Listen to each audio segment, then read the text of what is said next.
What's going on, everyone?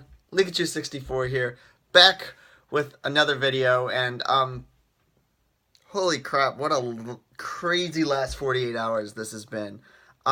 If you're not familiar, if you weren't obsessively following the news, following this Nintendo January Direct, like I have been on Reddit and NeoGaf and Reddit era and all that stuff, let me fill you in real quick. So basically, this entire month of January, there's been rumors going around of a direct on January 11th. Insiders have been coming out one by one saying, oh, yeah, that's what I've been hearing too.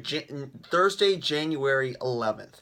And as it came closer and closer to the date, like, more and more people were starting to get really, really, really hyped about this. But Nintendo hadn't been announcing anything, which only seemed to feed the hype even more.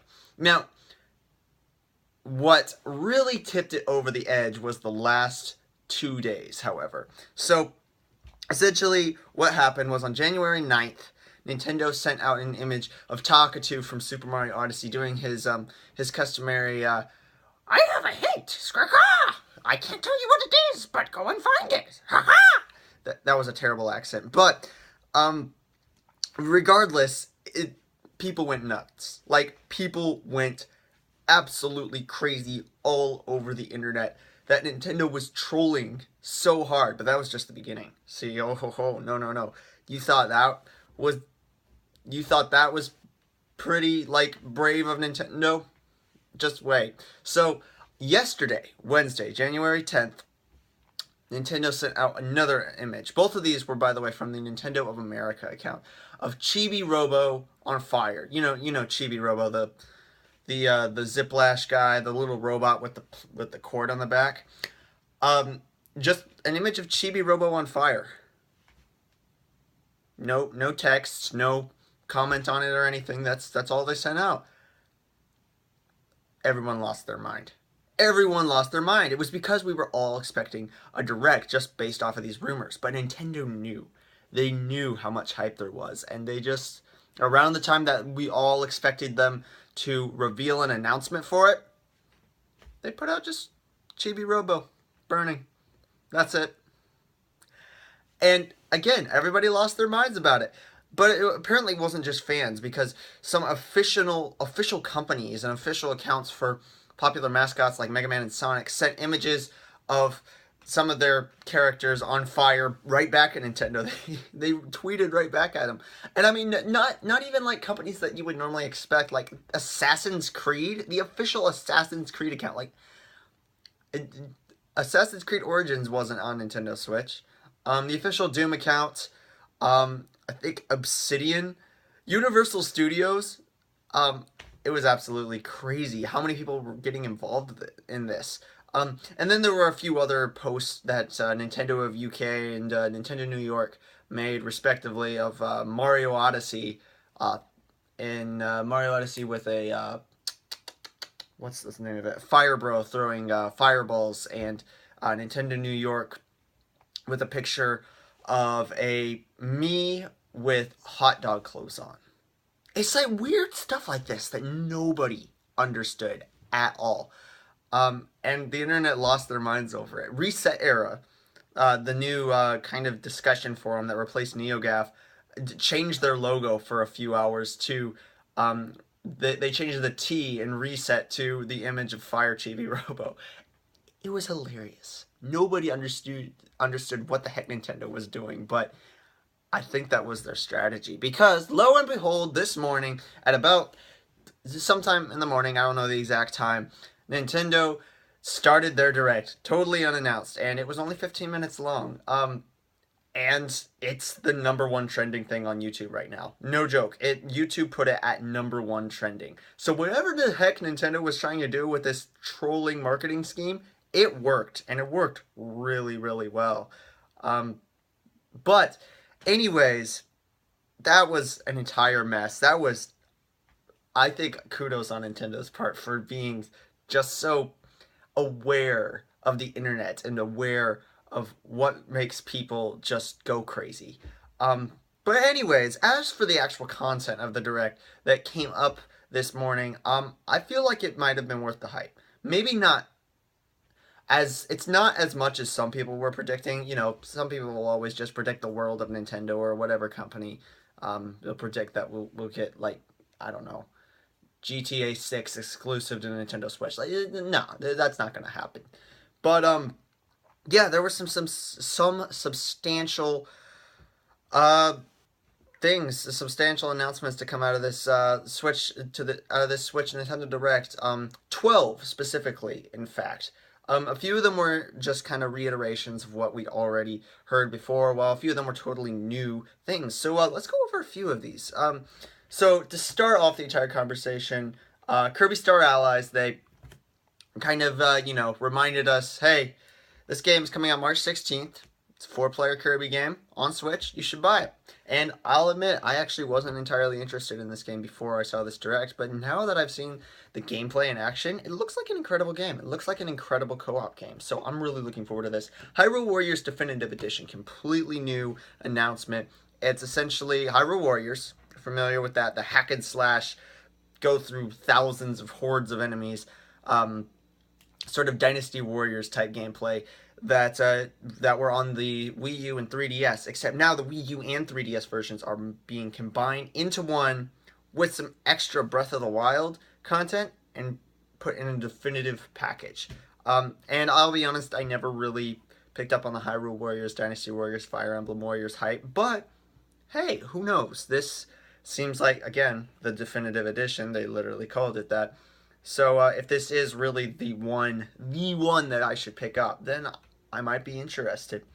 Now here's something really interesting that I really didn't expect. Mario Tennis Aces. Now, Nintendo has gone, back and forth on the whole Mario sports concept. Obviously, there's Mario Kart, which is just, that's just an undeniable success at this point. But, they've had other things like Mario Golf, Super Strikers, the Mario basketball game, and most recently the Wii U Mario Tennis game. I don't remember the name of that. Wait, I should look that up. But I won't look it up. But anyway, the Wii U Mario Tennis game did not do well at all. Like, straight up, it didn't do well. I mean, part of that might be the reason it was on the Wii U, but even from just a critical standpoint, it wasn't supposed to be a very good game. I didn't pick it up myself because it wasn't supposed to be a good game. This is looking slightly different. I'm hopeful. I'm at least slightly hopeful for this one because of just the one fact that there is a story mode in Mario Tennis Aces. And this reminded me something somewhat of Golf Story, a game that came out earlier last year for Switch, which was kind of like this 16-bit, almost RPG, a JRPG made out of golf.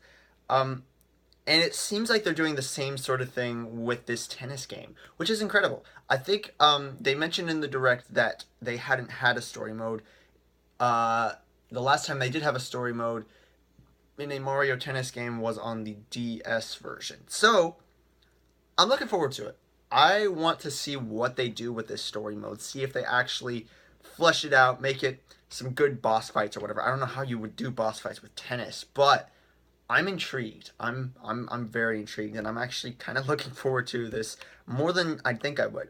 A new Ys game is coming out. I've never been super familiar with the Ys franchise. I know it used to be a big competitor of Zelda's back in the day, but Ys 8 Lacrimosa of Dana. That sounds like a fancy name, but yeah, seems like a cool RPG. Donkey Kong Country Tropical Freeze is coming to Switch, and this is probably the best platformer for Wii U. I missed the boat whenever the Wii U version came out, but it's supposed to be an incredible game. Straight up, it is supposed to be a very, very good game. And it's being ported to Switch now with a new character, well, not a new character, Funky Kong, who has been he's been in the Donkey Kong Country series before, but he's never been a playable character before. And now you can play as him, and it's pretty much an easy mode, quite honestly. It's just, he's allowed to float in midair, he can kind of pass through enemies, walk on spikes. It's an easy mode, really. But the fact that Donkey Kong Country Tropical Freeze, one of the best Wii U games, is being brought to Switch is just, I mean, the more Wii U ports we can get, the better, in my opinion. I'm a diehard Nintendo fan who will buy all of the Wii U games that I bought before on my Switch. So, there's that. I'm glad that Tropical Freeze is coming to Switch on May 14th. SNK Heroines Tag Team Frenzy. SNK, the you know, the Neo Geo people, the people who make King of Fighters, they're coming. I don't know who's in charge of it. I thought SNK shut down a while ago, but essentially they're making a new fighter with all of or most of the female protagonists that they have, or female characters that they have from a lot of their other games like King of Fighters and Metal Slug and whatnot. And my reaction to this is why? Couldn't they just make a pure just fighter game? Why does it have to be just strictly female? I mean, nothing against it. I think that's cool and all, but why does it have to be just female characters just for the sake of being just female characters? Like, I don't get that. And besides that, it seems like there's kind of, to me, like two kind of clashing markets there. Like, on the one hand, you have, I mean, female characters in a fighting game. And, I mean, just you know, statistically speaking, fighting games are shown as being more favorable in like the male market audience. So I don't get that. It still seems like a cool game though. Seems like a solid fighter, kind of similar to, you know, any of the other traditional fighters out there, Street Fighter V, for instance. But seems like a neat game. Payday 2. I already got confirmation of this before, but that's coming to Switch. It's getting some exclusive content like motion controls and touchscreen. I don't know if it's getting motion controls, but it's getting HD Rumble and touchscreen support, so that's cool. Celeste. This seems like a cool indie game. It's like an 8-bit platformer. Those have really been coming back recently, but I really like especially the style of this one. It seems a lot more stylized than some of the other 8-bit platformers out there anyway. Faye. I'm also interested in this. It seems to be kind of a almost ukulele-ish sort of 3D platformer that seems like really vivid and bright, yet kind of grim and dark at the same time. Really fascinating there. Donkey Kong is coming to Mario plus Rabbids Kingdom Battle as some paid DLC. I'm glad to see that they're continuing to support that game that everybody hated at first, but it turned out to be amazing. And it is an amazing game. I'm glad to see that they're continuing to support that. Pokken Tournament Deluxe is getting a few new fighters, namely Blastoise and what's his name? Aegislash. I have a terrible time pronouncing that, but this is the first paid DLC for Pokken, I believe. So hey, let's hope that it's worth the price. And then finally, the two I would argue, well, maybe not biggest. Okay, one really really big thing and one slightly less big thing. Super Mario Odyssey is getting a free update, and it's Luigi, but not as a playable character. That was the thing that aggravated me about this. You see, they brought Luigi. They said there's a free update coming to Super Mario Odyssey, and Luigi just kind of comes down from the top of the screen, and I was incredibly hyped for like a split second before they were like, new balloon mini mode, and I was very confused because I thought for a moment that I would be able to play as like the better of the two brothers, Luigi. No, Mario's pretty cool too, but I was thinking that that would be an option because that was something that's sorely missing from Mario Odyssey for whatever reason. But instead it turns out to be kind of this online mode where you're hiding a balloon and trying to find other people's balloons within like 30 seconds. It seems kind of weird in my opinion, but it's coming with some new characters, some new photo filters for the photo mode. And, you know, the online mode doesn't seem like it's terrible. Obviously, we'll have to wait and see. That is going to be coming out this February. And it's free. So, I mean, you can't really complain too much. Finally, at the very end of the Direct, obviously the hugest announcement of the entire thing, which this had been kind of leaked a little bit beforehand, but Dark Souls Remastered is coming to Nintendo Switch on, let me look at the date here, May 25th, 2018. From Software is bringing Dark Souls over to the Switch, and I honestly couldn't be more excited. Dark Souls has been like the you know, the standpoint, the kind of the peak of difficulty since it came out. When did the original one come out? 2011, I want to say. Excuse me if I'm wrong there, but people always compare like really really difficult games to Dark Souls, and for good reason. Dark Souls is a legendary game that is known for its difficulty, and it's not necessarily a bad thing. But looking forward to seeing this. It's, you know, the more third-party AAA support that's coming to the Switch, the better. And you know, we already have Doom, Skyrim, obviously, Rocket League, and now Dark Souls. So it's exciting. It's ridiculously exciting. So to wrap up, I think that this was an incredible format for this direct. It was only 15 minutes long. It was really jam-packed. Like, they went from bullet point to bullet point to bullet point to bullet point, all just talking about each game less than a minute. And that was incredible. Not at any point did I feel like it was slowing down and feeling kind of boring. It was just, it was a rush of announcements, and I love that. I hope that they continue to do it this format in the future. And of course, the entire fact that they were just trolling at all of us fans the entire time before the direct even happened was great. I think that personally these last 2 weeks will probably be remembered by at least us diehard Nintendo fans for years to come, because it was pretty ridiculous the way Nintendo handled this entire direct, and I think it worked really well for them in the end. Well, anyways, guys, again, what do you think? What did you like the direct? Did you not like the direct? Did you like the way Nintendo trolled everyone before the entire thing went live, or was that like the most exhilarating feeling once it actually did go live?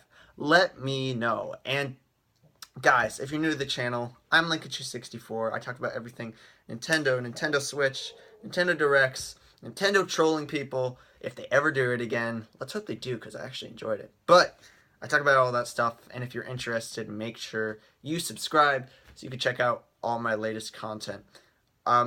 Yeah, and make sure you go follow my Instagram account. It's Linkachu_64. Do all sorts of news and stuff over there. Anyways, guys, what are you still doing here?